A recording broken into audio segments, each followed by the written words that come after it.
En el programa de hoy vamos a hablar sobre el tratamiento de contaminantes atmosféricos. Para ello nos acompaña Viviana Guadalupe Milt. Ella es doctora en química, docente de la Facultad de Ingeniería Química e investigadora de CONICET.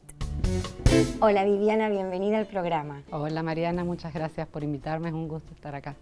Bueno, vamos a comenzar por conocer o por saber qué es un catalizador, si existen diferentes tipos, es decir, bueno, el concepto. Bien, nosotros trabajamos bastante con catalizadores en mi grupo.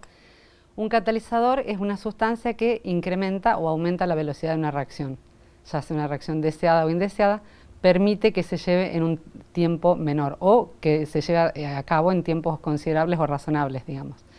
Existen distintos tipos de catalizadores que van a funcionar en la misma fase en que una reacción ocurre, o no, o en otra fase distinta, y en el grupo trabajamos en particular con catalizadores estructurados.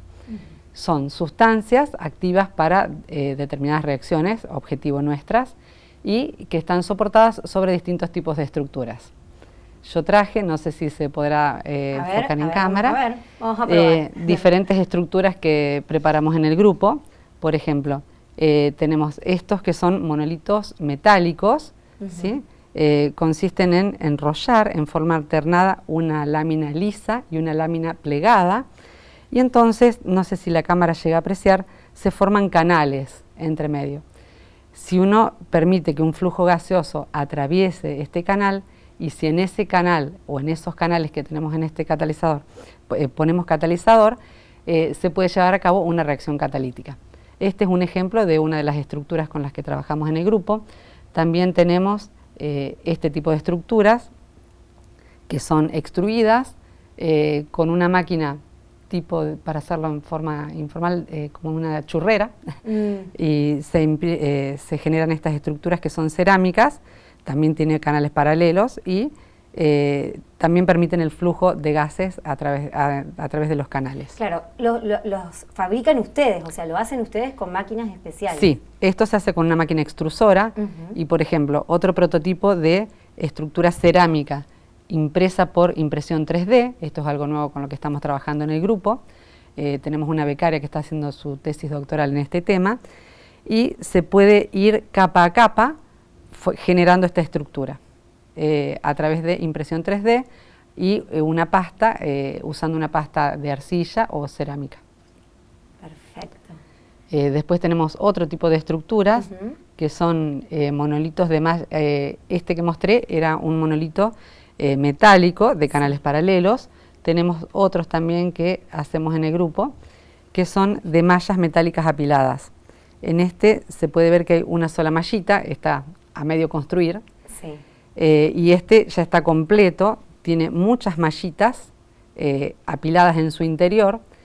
Entonces esta estructura genera un camino tortuoso o dificultoso para una corriente gaseosa que pase a través de ella y permite la interacción con las sustancias o catalizadores que pongamos en las paredes o en esas mallas, y así podemos llevar a cabo las reacciones catalíticas con estos tipos de sistemas. Bien, y de esos gases de lo que estamos hablando son los contaminantes atmosféricos que ustedes estudian. Claro, en el grupo trabajamos estudiando distintos tipos de reacciones para eliminación de distintos tipos de contaminantes.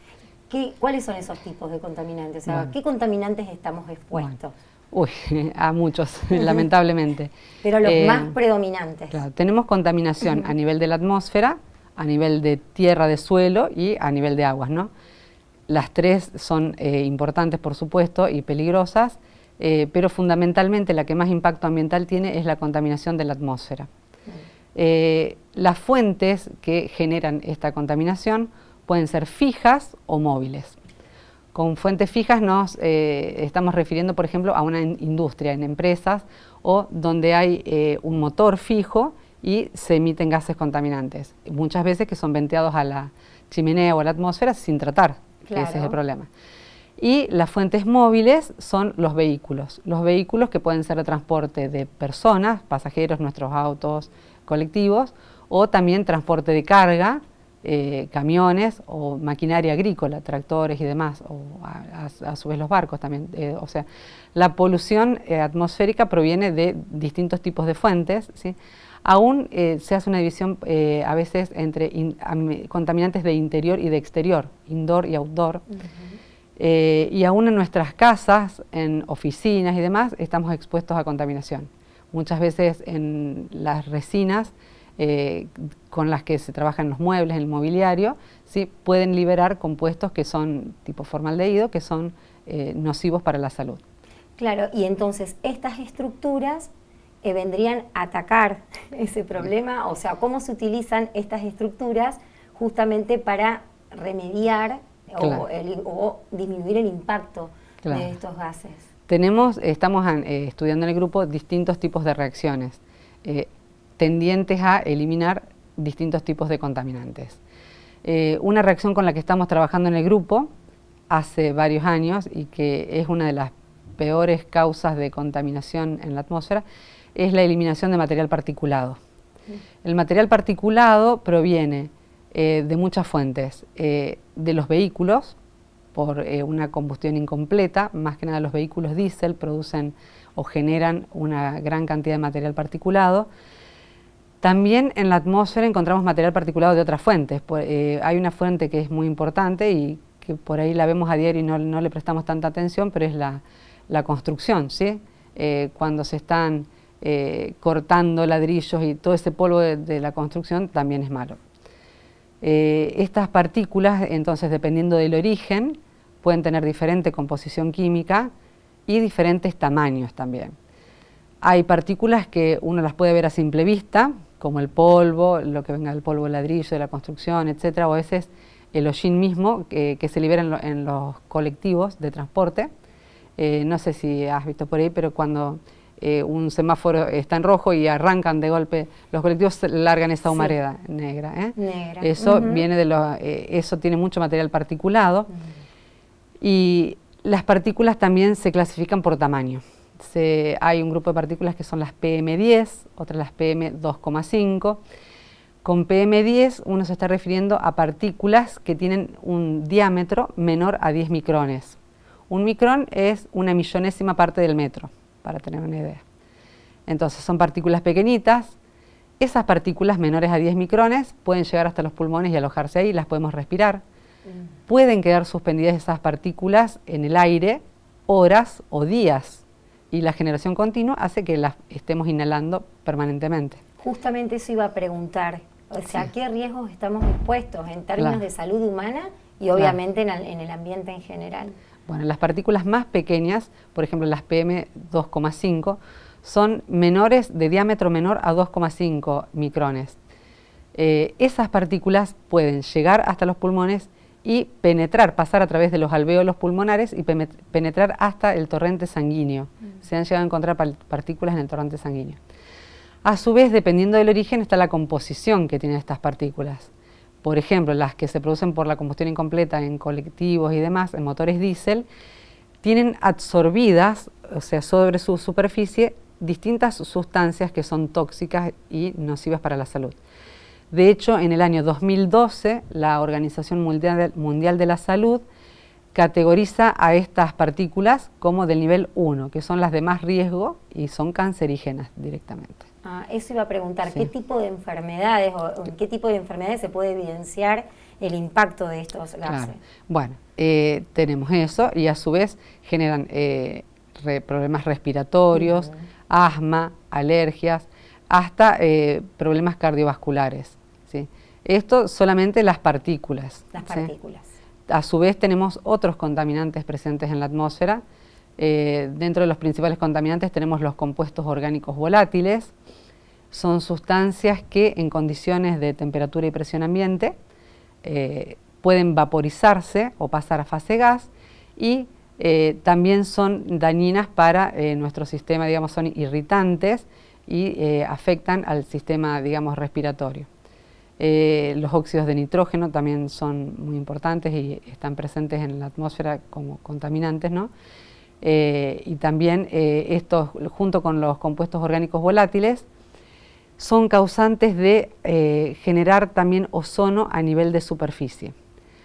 Hay contaminantes que son primarios y que son los que son directamente emitidos por una fuente.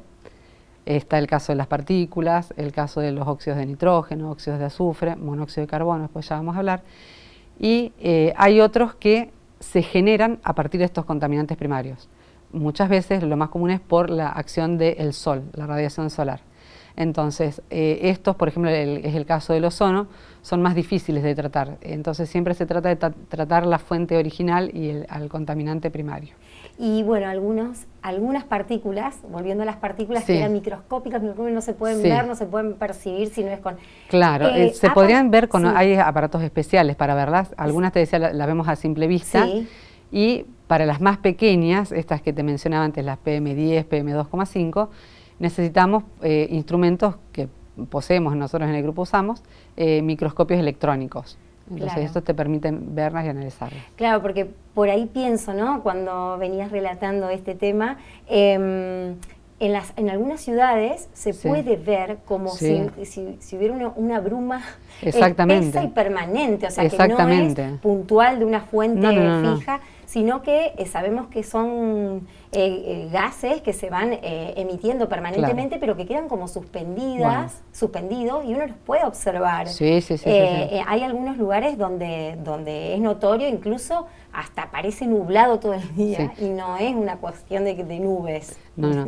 De hecho, eso se ve mucho en las ciudades, aportan mucho eso los vehículos, digamos, el transporte, las fuentes móviles, lo que llamábamos.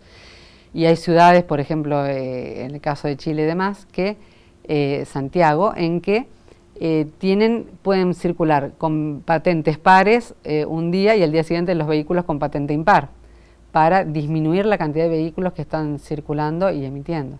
Por eso es tan importante el monitoreo, poder saber a lo que uno está expuesto y las medidas regulatorias. Eso debería ser. Ahí está, medidas regulatorias, hablabas recién de un ordenamiento de vehículos, de la circulación de vehículos. Iba a preguntar eso, o sea, de parte de la industria automotriz, por ejemplo, que es una de las fuentes móviles que emiten este tipo de gases, de la contraparte, digamos, también hay esfuerzos como para disminuir el alto grado contaminante de estos gases. Se me ocurre con automotriz ahora, pero bueno, a nivel de fábrica, por ejemplo. Claro que sí. Sí hay, y por supuesto es caro, y por ahí se trata de evitar por el tema de costos. De hecho, justamente hace un tiempito corto hablaba con un integrante de nuestro grupo que ahora está trabajando en Buenos Aires ya hace tiempo, en el Laboratorio del Control de Emisiones Vehiculares, en Ezeiza, Buenos Aires, y los vehículos que ingresan al país ya tienen que cumplir con la normativa Euro 5. Hay normas internacionales, en el caso de las normas europeas son las Euro. En Europa ya van por la Euro 6 y está por implementarse, creo, la Euro 7. Y aquí al país siempre vamos un poquito más atrás, pero ya los vehículos que ingresan tienen que tener emisiones acordes a lo que es esta norma Euro 5. Pero eso se controla en los vehículos nuevos. En los vehículos que vemos en la calle, en los colectivos, no lo estamos teniendo, lo vemos a diario. Y bueno, cumplir con estas normas, por supuesto, lleva un tratamiento de los gases. Entonces, en el caso, por ejemplo, de los motores diésel, los sistemas de tratamiento son bastante complejos y caros.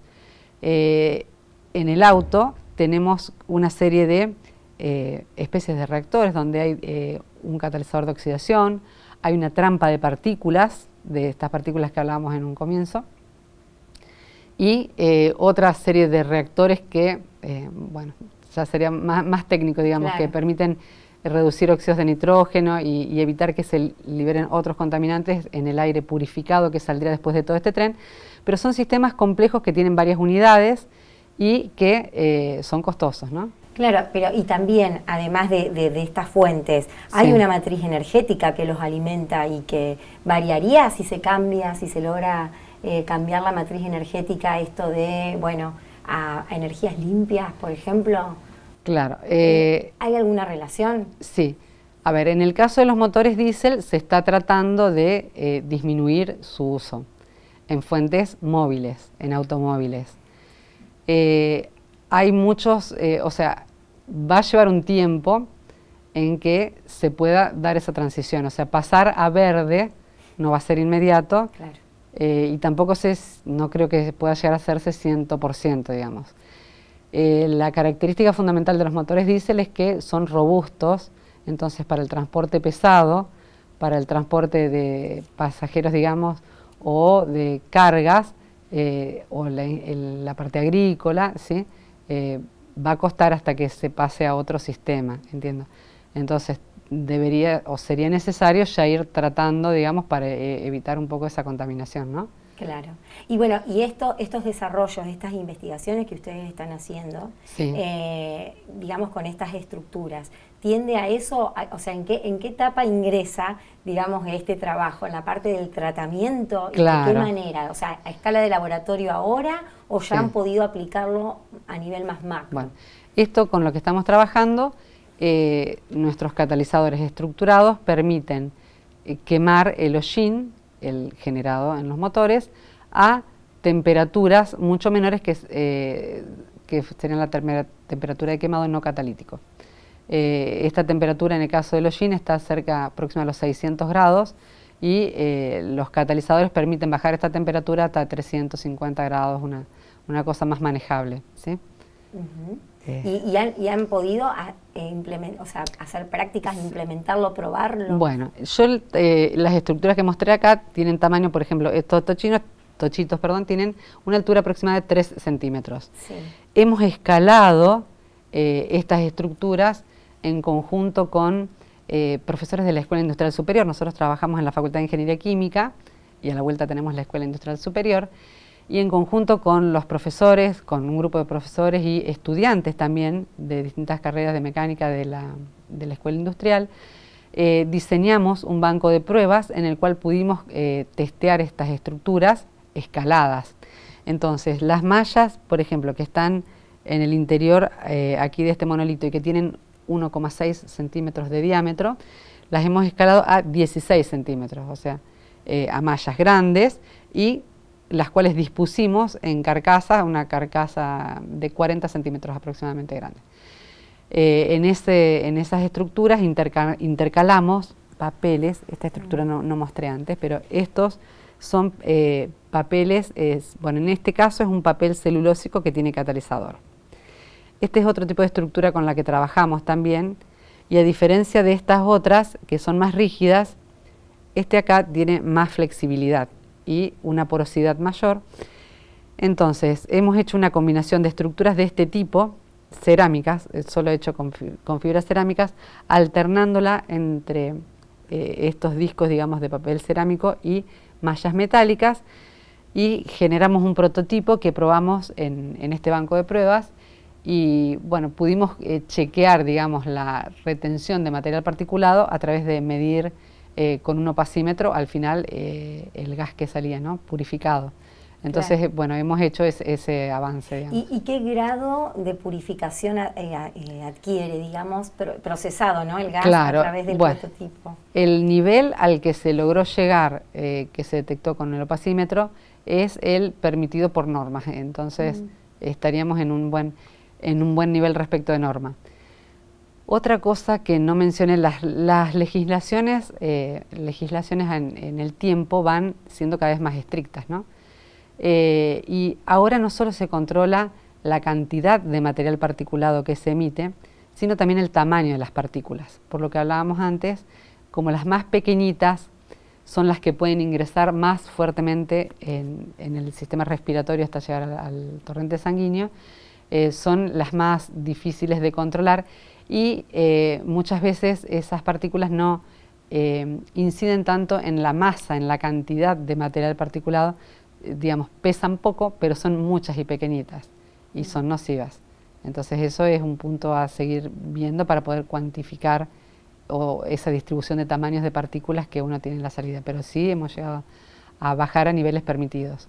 Claro, o sea que entonces, ¿cuáles serían de alguna manera las tareas pendientes, ¿no? Como para que todo lo que sea regulatorio de control, sí, efectivamente se haga desde el inicio hasta el final, claro, porque digamos, podemos tener los niveles definidos, las formas de llegar a esos niveles, pero bueno, de ahí a que realmente se cumpla y que realmente se pueda controlar sobre todo, porque hoy estamos hablando de una masividad de uso del vehículo, muchas fábricas, sobre todo en las áreas más industrializadas. Entonces, ¿cómo se logra controlar todo eso? Bueno, nosotros tuvimos un intento con esta persona que te decía del Laboratorio de Control de Emisiones Vehiculares, y el problema al que uno se enfrenta es que para colocar estos sistemas abajo, digamos, del auto, en el chasis,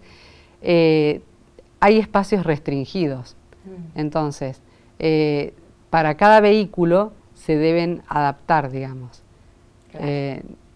Y no solo se requiere el conocimiento químico, digamos, sino que se requieren de otras partes que interactúen, parte de mecánicos y demás, porque, bueno, no mencioné, pero la retención en el filtro se da a través del pasaje del gas sucio o con partículas a través de las paredes del filtro, ¿no? Y eso, con el tiempo, lleva a saturarse y genera una pérdida de carga importante en el vehículo. Entonces, existen sistemas de regeneración, o sea, es bastante compleja la problemática, ¿no? Sí, hay que hacer un cambio estructural en muchas cosas. Sí, y este trabajo que hicieron con el industrial, ¿lo hicieron con estudiantes? Sí, estudiantes también participaron, sí. Bien. Con muy buena predisposición, fue un lindo trabajo que hicimos. Sí. ¿Son los estudiantes de química? Más que nada eran de la parte de mecánica. De mecánica. Por la parte de los motores, sí. Bien. Y a nivel de grupo de investigaciones que ustedes realizan, digamos, hay un grupo en la facultad que, bueno, específicamente se dedica a esto, y me imagino que también está alimentado por estudiantes o por becarios, ¿no? Claro. Nosotros estamos en el INCAPE, que es un instituto bastante grande a nivel ciudad y a nivel nacional, el Instituto de Investigaciones en Catálisis y Petroquímica.